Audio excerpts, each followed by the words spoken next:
Andai ku tahu kapan tiba ajalku, ku akan memohon Tuhan tolong panjangkan umurku.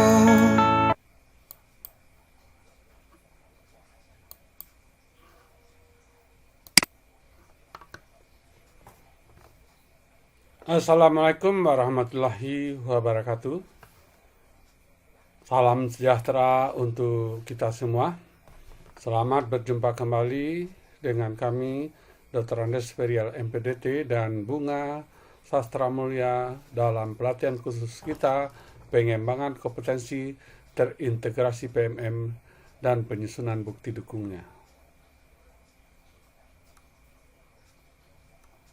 Bapak Ibu Guru Hebat Nusantara, pada pertemuan hari kelima kita, subtopik kita adalah model pembelajaran cooperative learning, implementasi guru merdeka untuk praktik baik pembelajaran dan konten unggulan. Tujuan pertemuan kita pada malam ini bagaimana bisa kita mengaplikasikan model pembelajaran kooperatif sesuai dengan kurikulum merdeka. Bapak Ibu Guru Hebat Nusantara, terkait output diklat hari kelima kita beserta mampu mengimplementasikan model pembelajaran kooperatif sesuai dengan kurikulum merdeka. Bapak Ibu Guru Hebat Nusantara, kalau kita merujuk konsep materi kita, pengembangan kompetensi terintegrasi PMM, kita sudah memasuki pertemuan kelima dengan subtopik model pembelajaran cooperative learning, implementasi kurikulum mereka untuk praktik baik pembelajaran dan konten unggulan. Bapak Ibu Guru Hebat Nusantara, kita bahas sedikit poin-poin penting model cooperative learning. Yang pertama, bahwa model pembelajaran kooperatif adalah pendekatan di mana peserta didik bekerja bersama dalam kelompok kecil untuk mencapai tujuan pembelajaran. Nah, dalam kurikulum merdeka ini bekerja bersama itu istilahnya adalah kolaboratif. Bapak Ibu Guru Hebat Nusantara, yang kedua poinnya adalah peserta didik saling berinteraksi, berdiskusi, dan berkolaborasi untuk memecahkan masalah atau mencapai pemahaman yang lebih mendalam. Ketiga, tujuan utama pembelajaran kooperatif adalah mendorong anak didik untuk aktif terlibat, meningkatkan keterampilan sosial, dan mempromosikan pemahaman yang lebih baik. Nah, jadi di sini model kooperatif itu memang nanti targetnya adalah meningkatkan aktivitas atau keterlibatan peserta didik. Kemudian menurut Dewi Johnson, RT Hobeck, IJ tahun 2008 menekankan bahwa pentingnya interaksi sosial dan pembentukan keterampilan sosial dalam pembelajaran kooperatif. Slavin tahun 2015 memberikan bukti empiris tentang efektivitas pembelajaran kooperatif dalam meningkatkan prestasi akademik dan keterampilan sosial. Jadi Bapak Ibu Guru Hebat Nusantara, menurut Slavin ini bisa meningkatkan prestasi akademik, termasuk hasil belajar, keterampilan sosial. Kemudian Spencer Kagan tahun 1994 menekankan pentingnya struktur kelas yang jelas dan struktur dalam pembelajaran kooperatif. Aronson dan Partno tahun 2011 menggabungkan temuan penelitian dengan pandangan praktis tentang penggunaan pembelajaran kooperatif di kelas. Prinsip-prinsip pembelajaran kooperatif menekankan pentingnya interaksi sosial, tanggung jawab individual, dan keterampilan sosial dalam pembelajaran kooperatif.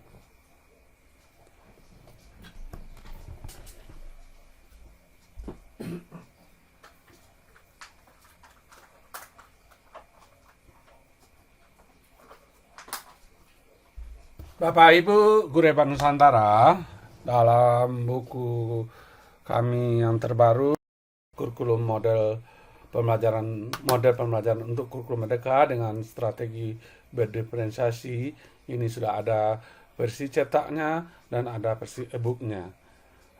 Pada model pembelajaran kooperatif itu ada 18 contoh model. Yang pertama bambu dencing, yang kedua bertukar pasangan, yang ketiga course review hore, yang keempat cooperative integrated reading and composition, kemudian cooperative script, keenam adalah explicit intrusion, yang ketujuh group investigation atau sering dalam bahasa Indonesia ada kelompok investigasi, kemudian jigsaw, ke-9 adalah make a match, 10 number head together, nomor 12 picture and picture, nomor 13 stonable drawing, yang 14 student team achievement and division atau STAT, kemudian yang 15 team assisted individualization, kemudian 16 to stray atau TSTS, kemudian think versus TPS atau talking stick. Model pembelajaran kooperatif atau cooperative learning ini bisa nanti Bapak Ibu jadikan praktik baik dan juga bisa nanti untuk konten unggulan. Bapak Ibu guru hebat Nusantara, kita berikan contoh satu model pembelajaran, itu model bambu dancing atau tari bambu. Model pembelajaran bambu dancing atau tari bambu bertujuan agar anak didik dapat berbagi informasi secara efektif dengan pasangan yang berbeda dalam waktu singkat dan teratur. Cocok untuk materi yang membutuhkan pertukaran pengalaman dan informasi antar anak didik. Kini perlu kita ketahui, walaupun ini tidak menggunakan bambu, melainkan anak didik berjajar yang diibaratkan sebagai bambu. Model ini merupakan modifikasi dari teknik lingkaran kecil dan lingkaran besar, di mana anak didik membentuk kelompok yang berjajar saling berhadapan. Ini yang dikatakan bambu. Bambu, model bambu yang saling berhadapan. Kemudian salah satu contoh hasil penelitian Siti Khadijah tahun 2014 menyimpulkan bahwa model pembelajaran tari bambu dapat meratakan pembagian informasi kepada seluruh siswa melalui pasangan masing-masing dalam waktu yang singkat dan bersamaan. Jadi perataan peningkatan pemahaman anak didik kita. Bapak Ibu guru hebat Nusantara, secara sederhana sintak model pembelajaran bambu dencing yang pertama itu siswa berdiri berjajar. Jadi dalam arahnya nanti guru misalnya mengarahkan siswa untuk berdiri sejajar, bisa saja di depan kelas atau di sela-sela deretan bangku, tergantung pada jumlah anak didik dan ruangan yang tersedia. Kelompok siswa yang lain berjajar menghadap kelompok pertama. Kemudian dua siswa yang berpasangan di kedua kelompok berbagi informasi. Kemudian satu atau dua siswa di ujung kelompok pindah ke ujung kelompok lainnya. Dan kelompok pergeseran ini dilakukan sesuai dengan kebutuhan. Bapak Ibu guru hebat Nusantara, terkait dengan topik kita, bagaimana kita menjadikan model bambu dancing ini untuk pembelajaran berdiferensiasi. Jadi ada strateginya. Yang pertama strateginya adalah penyusunan kelompok berdasarkan kecenderungan belajar. Ini salah satu contohnya ya Bapak Ibu guru hebat Nusantara. Ketika membentuk kelompok dalam model tari bambu, guru dapat memperhatikan kecenderungan belajar setiap anak didik. Anak didik yang lebih suka belajar secara visual dapat ditempatkan bersama dalam kelompok yang sama. Begitu pula dengan siswa yang lebih suka belajar auditori atau kinestik.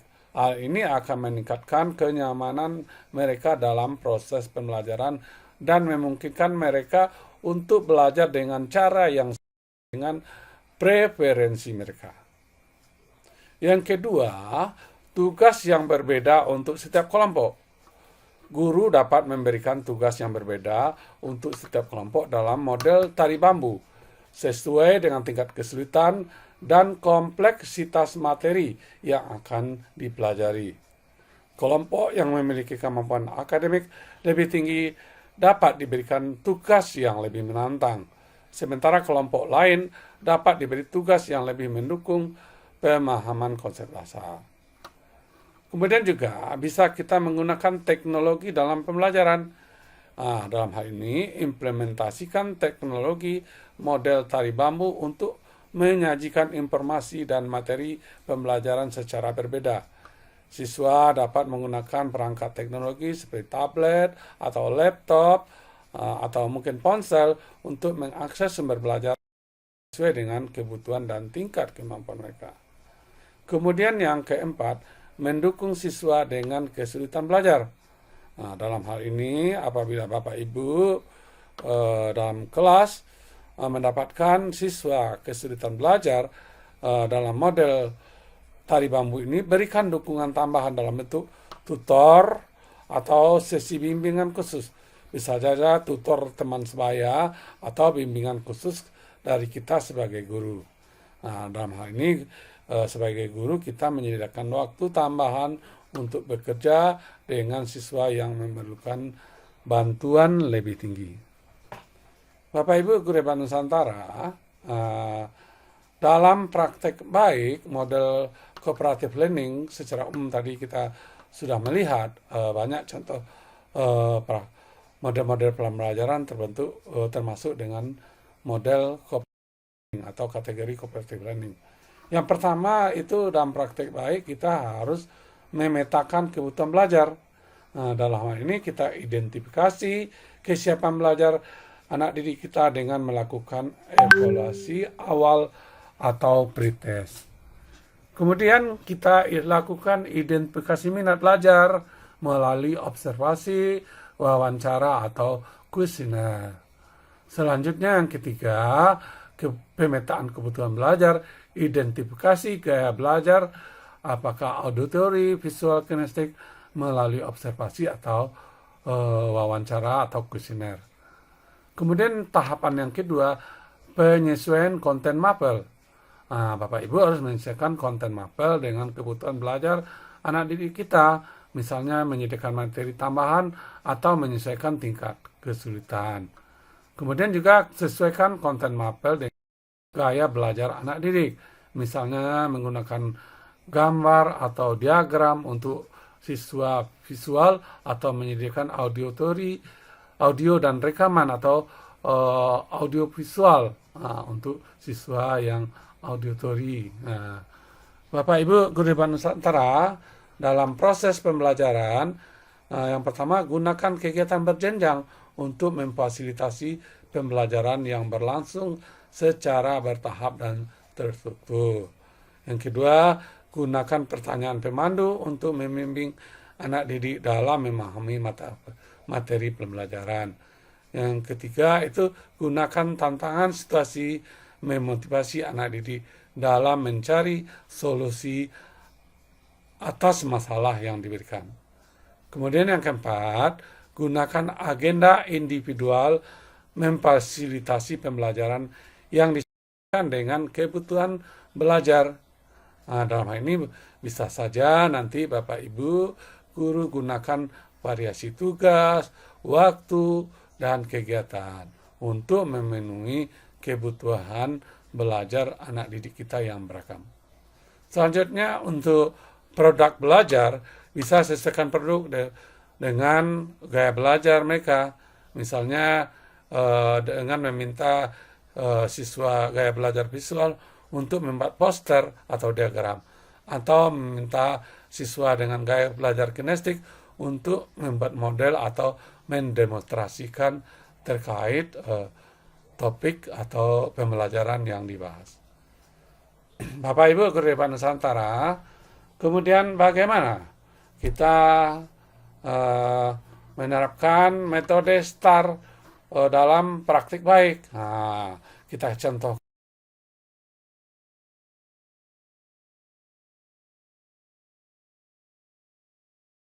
berdiferensiasi. Sebagai contoh, judul kita itu buat mengasah potensi siswa melalui model bambu dencing dan strategi berdiferensiasi. Untuk metode STAR yang pertama, S. S itu adalah situasi. Dalam hal ini kita jelaskan mungkin sebagai contoh ringkasnya, sebagai seorang guru kelas 8 di SMP Pelita Jaya yang memiliki siswa dengan berbagai tingkat kemampuan dan gaya belajar, selama ini dengan menerapkan model pembelajaran konvensional tidak cukup efektif untuk memenuhi kebutuhan belajar semua siswa. Hasil belajar siswa banyak yang di bawah kriteria ketuntasan belajar. Sebagai guru, saya merasa perlu untuk mencari strategi yang dapat mengakomodasi perbedaan kemampuan dan siswa dan memotivasi mereka untuk belajar sehingga pada dampaknya meningkatkan hasil belajar mereka. Bapak Ibu guru hebat Nusantara, tahapan keduanya adalah tantangan. Ini tantangan. Menghadapi tantangan dalam mengajar siswa dengan berbagai tingkat kemampuan gaya belajar yang berbeda. Beberapa siswa ada menunjukkan minat yang tinggi dalam pembelajaran. Sementara yang lain tertarik pada kegiatan di luar kelas.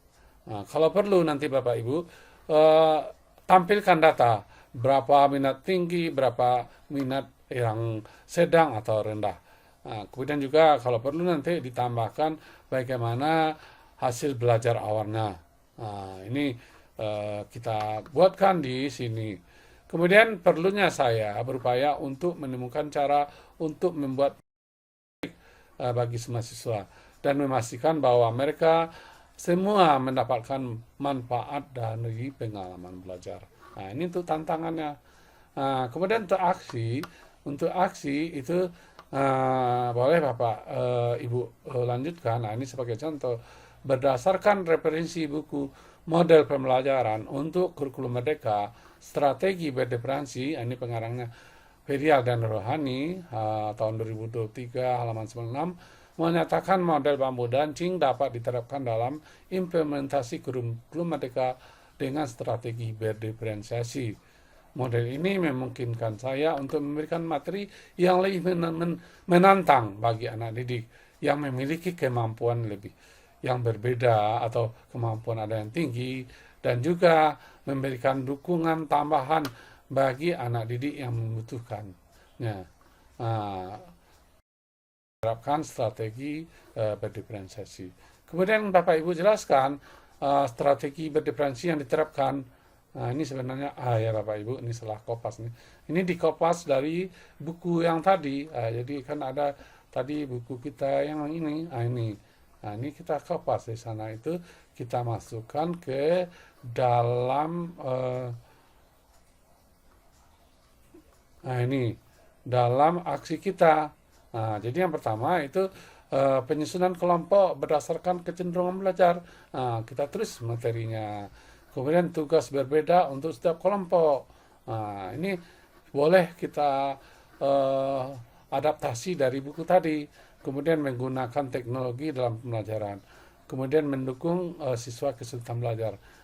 Bapak Ibu rujuk buku tadi. Kalau sini sudah ada kita merujuk sumbernya, itu tidak termasuk lagi.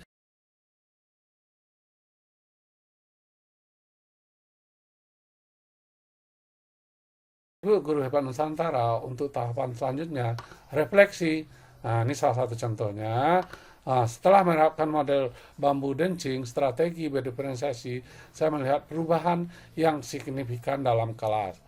Siswa yang biasanya tidak tertarik dalam pembelajaran menjadi lebih bersemangat. Jadi Bapak Ibu, bandingkan kondisi awal dengan kondisi akhir. Siswa yang memiliki kemampuan yang lebih tinggi juga mendapat tantangan sesuai dengan tingkat kemampuan mereka. Saya merasa bahwa model ini telah membantu untuk mengasah potensi siswa dan menciptakan lingkungan belajar inklusif. Dan juga nanti terlihatnya peningkatan hasil belajar siswa yang menunjukkan model ini efektif.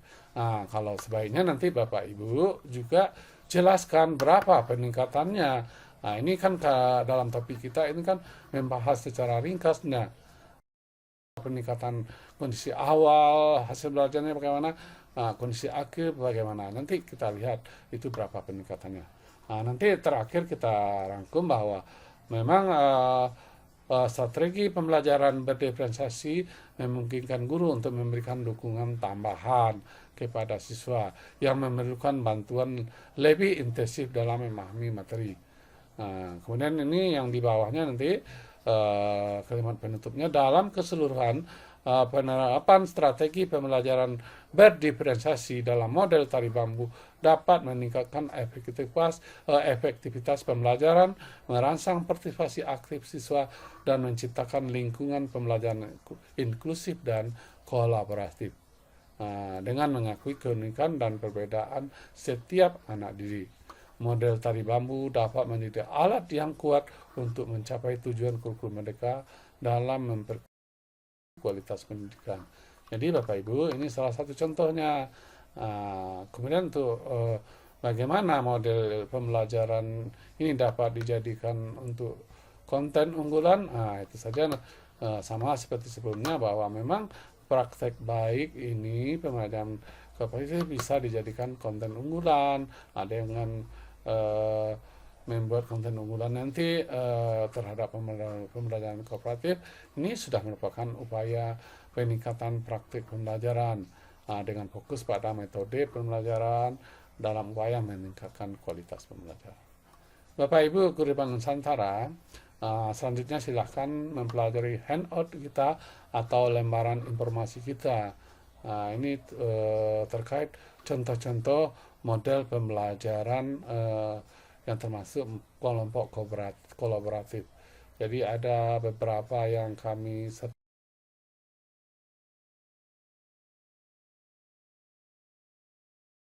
course review hore dan 3 ini.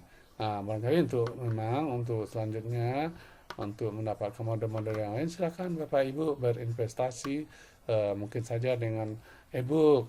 E-book juga lebih murah. Bapak Ibu guru Nusantara, demikian pertemuan kita pada malam hari ini. Mari kita lanjut berdiskusi ke Telegram. Wassalamualaikum warahmatullahi wabarakatuh. Kami tunggu ya diskusi Bapak Ibu guru Nusantara.